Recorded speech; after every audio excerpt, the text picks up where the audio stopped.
Well, the Russian oil refinery is on fire again. The strike happened just right now this night and I opened my laptop to record the video, so very fresh news. And it's the second Russian oil refinery which Ukraine hits for the last 2 consecutive days. So little by little, but Russia is losing their capabilities to convert oil into fuel. 1/3 of the Russian oil refinery facilities are out of use because of the Ukrainian strikes. And they cannot repair those facilities fast because they're in lack of the spare parts which were mostly produced in the Western countries. And you understand that under the sanctions it is hard to get the components and Chinese production cannot replace that stuff because it is totally different and you need to rebuild the entire facility to use the China-made components. That's why Russia works with their friends in a region, for example Belarus. They have lots of the oil refineries, but Belarus cannot replace all of that stuff. That's why I expect some of the crisis if Ukraine continue to strike the Russian oil refineries. I think without those strikes deep into the Russian territory, the Russian army could be way more successful. I think that the drone was used in this case because Orel is quite far away from the Ukrainian border. It is more close to Moscow. And here we have one more video showing the kaboom of the facility. And you know, after some time the story became even worse for this facility. There was the second drone strike and you can see that the fire spread around. Alright guys, few words about Syria I want to mention here. So this is the drone flies over the Khmeimim base,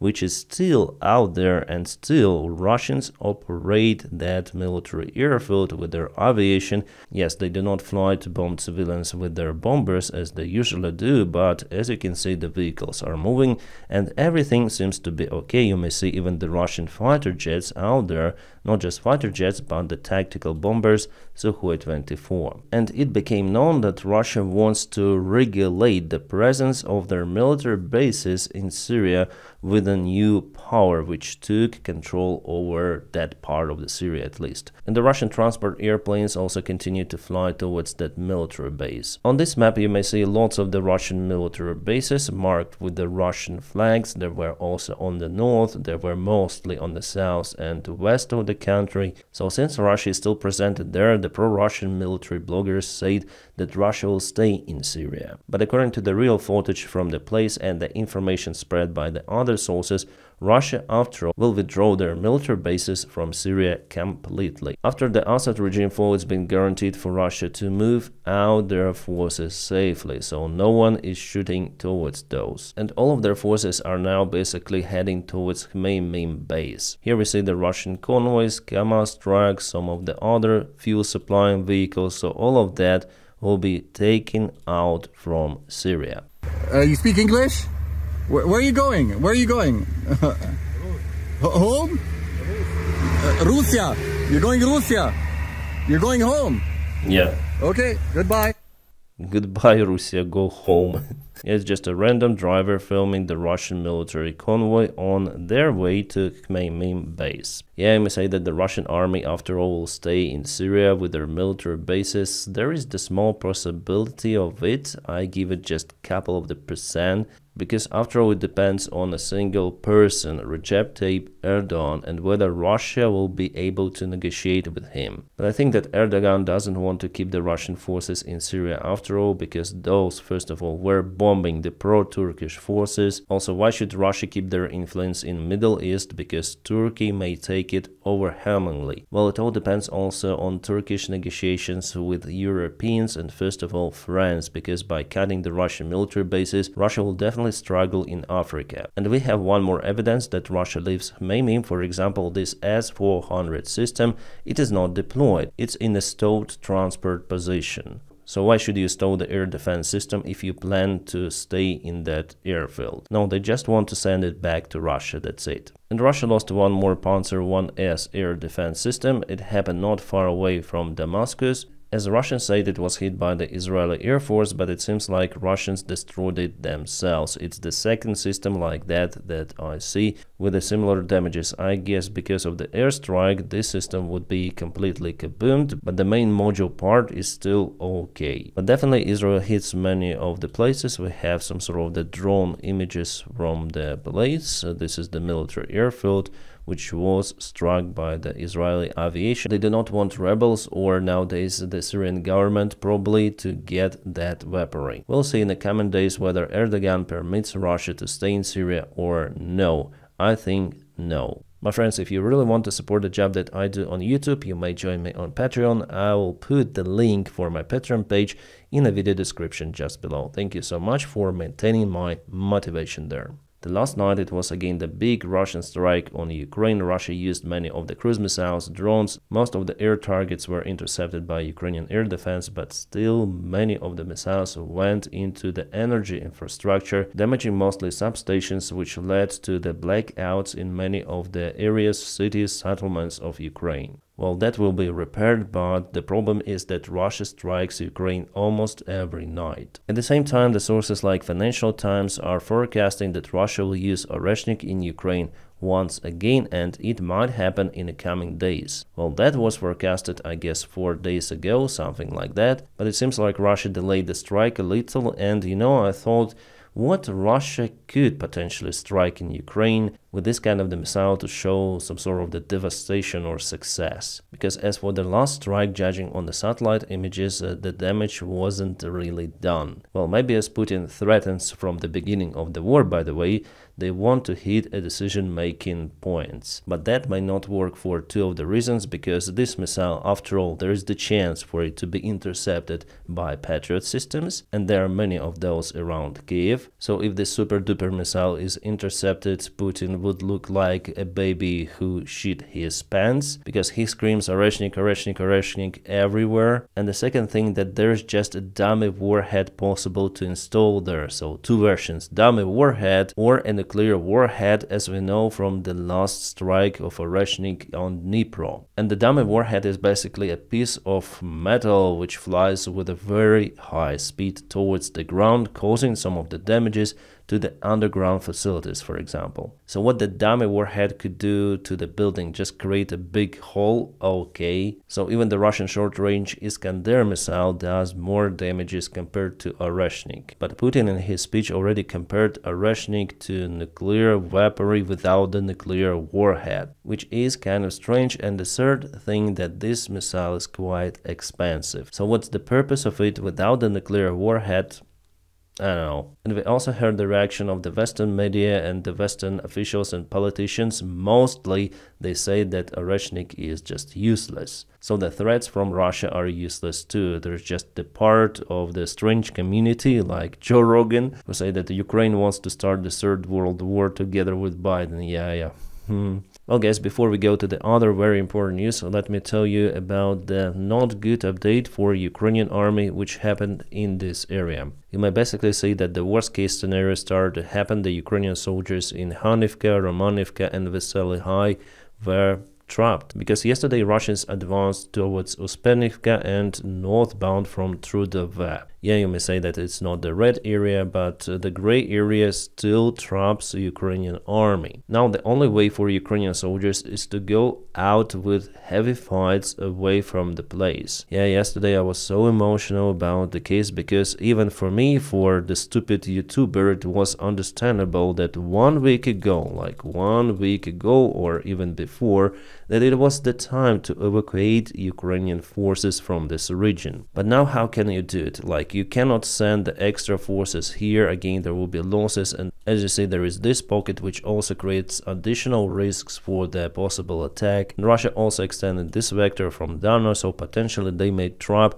even the assaulting forces. And also makes the way out for Ukrainian army from this place like almost impossible. If our guys manage it without losses, it would be just a miracle. But speaking about the wounded personnel, they cannot move really. So they will just stay there, and in the best case, Russians will capture them and deliver to the prisons. But in Avdiivka, Russians zeroed Ukrainian wounded personnel, and part of those were encircled. I just want to quote our Idar battalion commander who said about this situation. In Uspenivka, the situation is really bad. No idea what the higher-ups are thinking and how they plan to get people out of the trap, because particularly the only way out is through the gray zone, or to organize the offensive actions to cut the Russian army from the flanks. But as we see, it is highly unlikely in this scenario. As for commander of the Donetsk OTU, so commander of the Donetsk front, I'm just in shock. It's like Sodol's plan, messing things up, got a bunch of people killed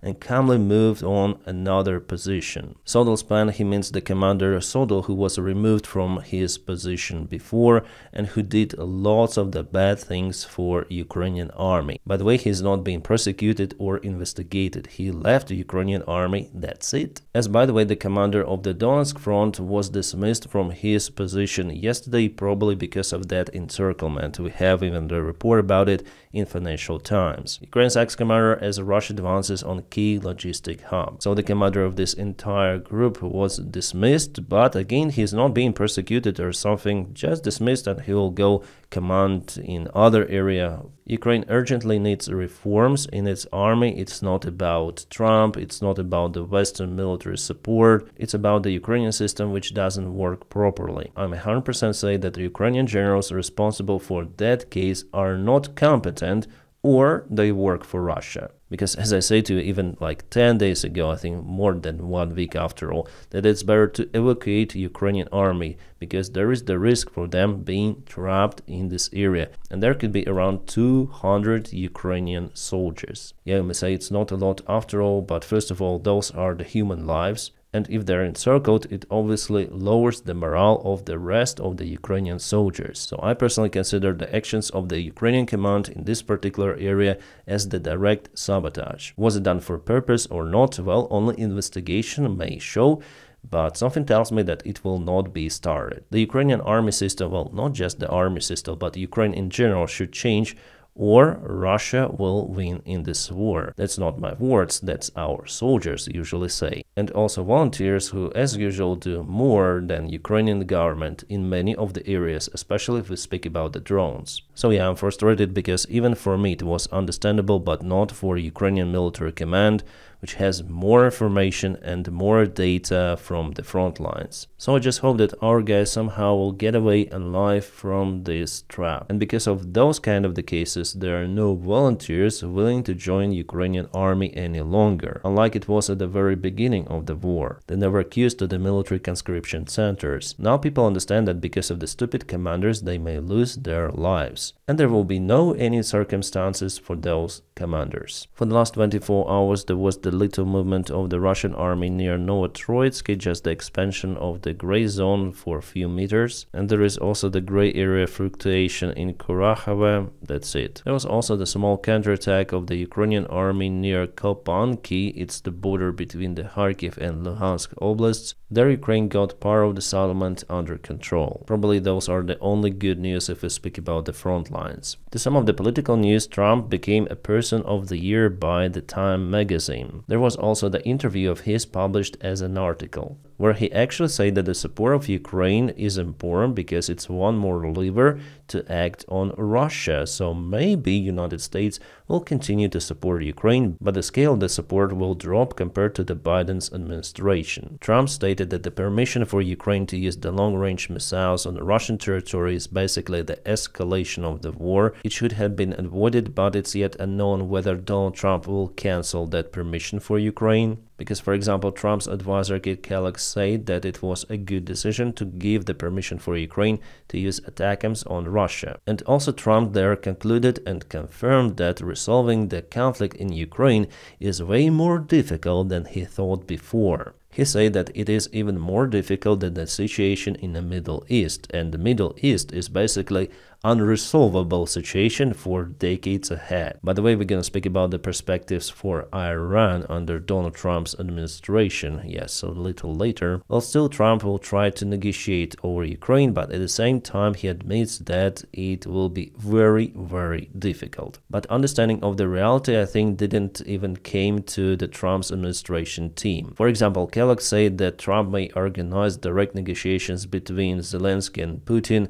somewhere in the United States. It is completely unreal. Why? Well, basically because Russia wants to continue and they want to occupy Ukraine. The chief of the Russian Security Council and the ex-Russian President Medvedev said that there are two ways for Ukraine. Either it develops as the pro-Russian state, or it will be gone. Yep, that's the position of the negotiation for the Russian side. Also, the Kremlin spokesman again stated that Russia will reach its goals in Ukraine: denazification, demilitarization, and also the occupation of 1/3 of the Ukrainian territory, which they still need to achieve on the front lines. And the only peace negotiations acceptable for Russia are the Putin's demand for Ukraine. Putin's plan, they say, but basically it's the demand for capitulation of Ukraine. So the only thing which might stop Russia in Ukraine is the Russian economic crisis, but it is not forecasted for the next year. So they will continue, and the plan for the Russian military budget is also very huge. The main question for the next year is whether Russia will announce a new massive mobilization or not. And you know, if we look at the front lines 1 month ago, you may see the movement of the Russian army. They take the ground day by day.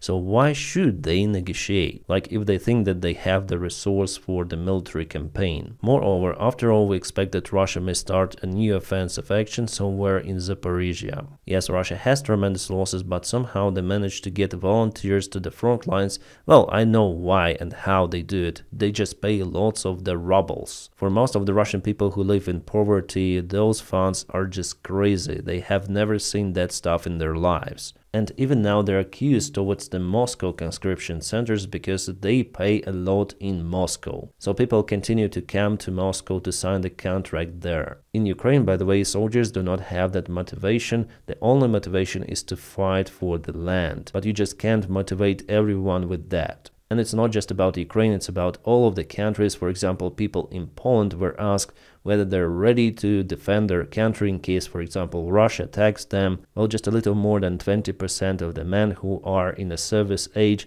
answered that they are ready to go and fight. But again, there is no actual war in Poland. They might think differently if it really starts, but most of the people say that they will move to other European country. So yes, actually the motivation of Ukrainians was really outstanding at the beginning of the war, but now, no. And actually in Russia it's the same. Those volunteers do not go and fight for mighty Russia. No, they fight for money, just money. Their billboards in Moscow are telling that you'll be paid that amount of money. Go and serve for us. There is no any like ideology or propaganda behind it. No, just a picture of the soldiers and you'll be paid. Go for it. But in Ukraine, soldiers do not have that motivation. Ukraine performs a forced mobilization, basically taking people from the streets and forcing them to serve. But you may imagine the motivation of those soldiers. So average Russian soldier is actually more motivated with money to fight than Ukrainian soldier who was forcibly mobilized into Ukrainian army. That's why there are also reports that around 100,000 soldiers deserted Ukrainian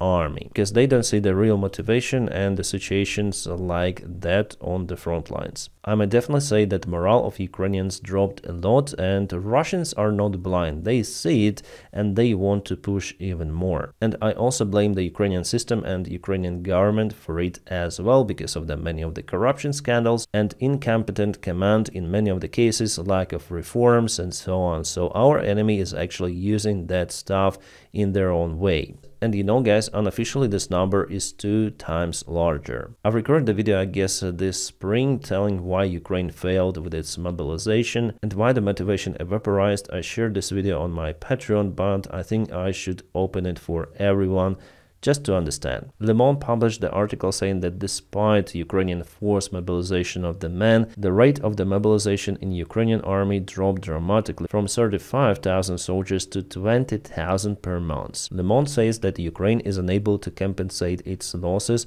with that mobilization rate. Well, if we speak about the current losses of the Russian army, those are 1,200 soldiers per day. If we multiply it per month, they lose 36,000. I'm speaking about the total losses, including the wounded personnel. So the attacking side is usually losing 3 times more soldiers compared to defending side. Yeah, I understand that it's the rough calculation, but if we divide the Russian losses by 3, it will be 12,000 soldiers for Ukraine each month. Again, the wounded personnel plus KA. So still less than 20,000 as Le Monde says, but still the losses are very high. Yes, Ukraine tries to hide the losses, but if you take the car, if you're in Ukraine somehow and you just go through the settlements, villages, towns, you'll see those cemeteries with many of the Ukrainian flags. So those are the fallen Ukrainian soldiers. Donald Trump recently said that the losses of Ukrainian army is roughly 400,000 soldiers. Well, I think less, but not that much. What Zelensky said about 45,000 life losses in Ukrainian army,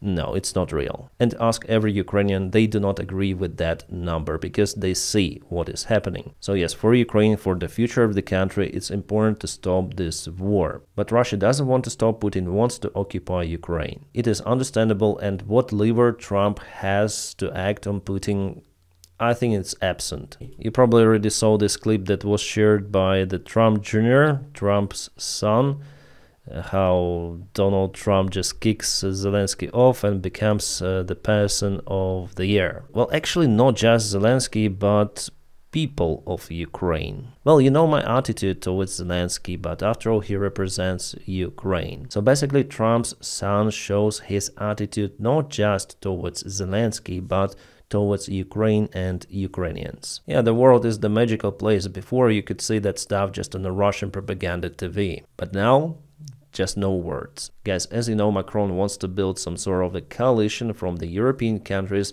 who would deploy their forces to protect Ukraine after the ceasefire. But do you really think it would happen? The countries which hesitate to shut down the Russian drones and missiles over their own territories would deploy their forces in Ukraine? Well, Poland already said no, that even after the ceasefire they will not send their forces to Ukraine.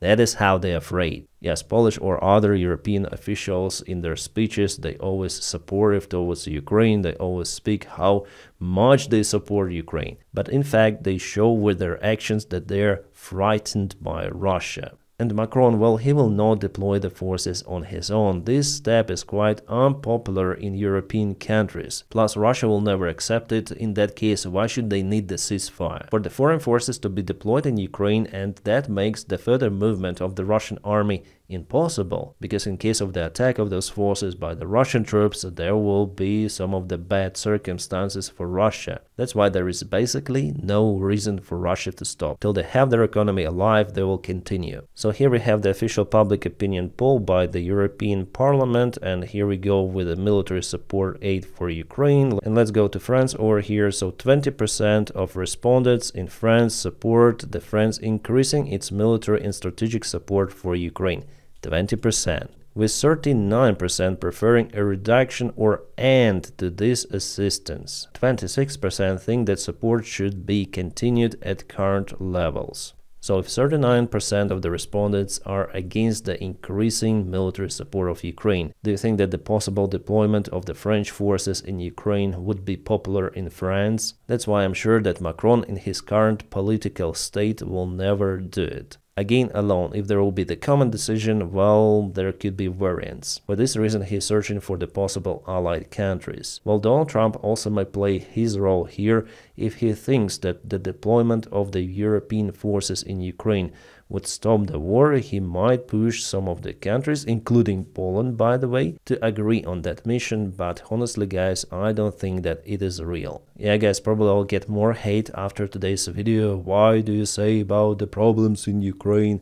I say the things as they are. You need to understand those, and we should raise the awareness about the stuff which is really happening in Ukraine. If you stay calm about the problem, it will never go. I take the information from our soldiers, from Ukrainian volunteers, people who really care, and they say the same stuff in their channels and their media, that the situation is not that bright as propaganda tells you, because there's propaganda from both of the sides, right? The Wall Street Journal says that Trump considers strikes on Iran's nuclear facilities. Yesterday there were the similar news which came from the Times of Israel that IDF sees chance for strikes on Iran nuke sites after knocking out Syria air defense. Well, guys, it is getting even hotter in the Middle East, as you see. Then Donald Trump gets into the office, we'll see the unpredicted stuff around. Could it be the joint strike of the Israeli plus the United States forces? Well, yes. Well, after all, we need to be sure that there will be no nukes in Iran. The nuclear deal over Iran didn't work, as you know already. Iran continued to military escalate in the region. So probably a future White House administration and Israel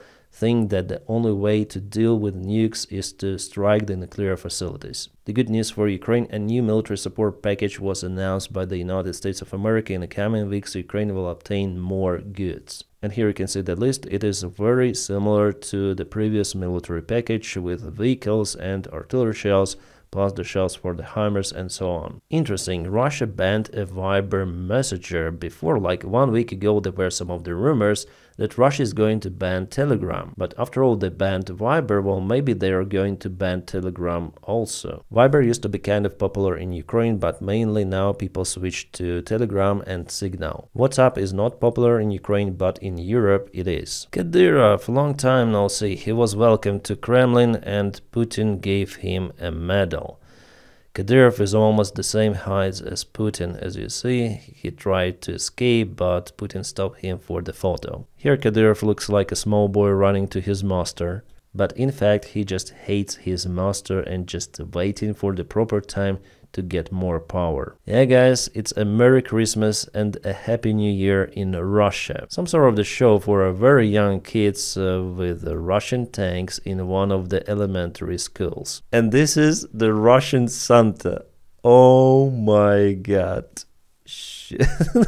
And just look what those peoples are wearing there, the old Soviet uniform. Jesus Christ, Russia turned into North Korea very fast. You know how Russians call Santa? It's not Santa for them, it's Ded Moroz or Uncle Frost, the nickname of alcoholic, looks like it. By the way, speaking about alcoholics, just look at this photo.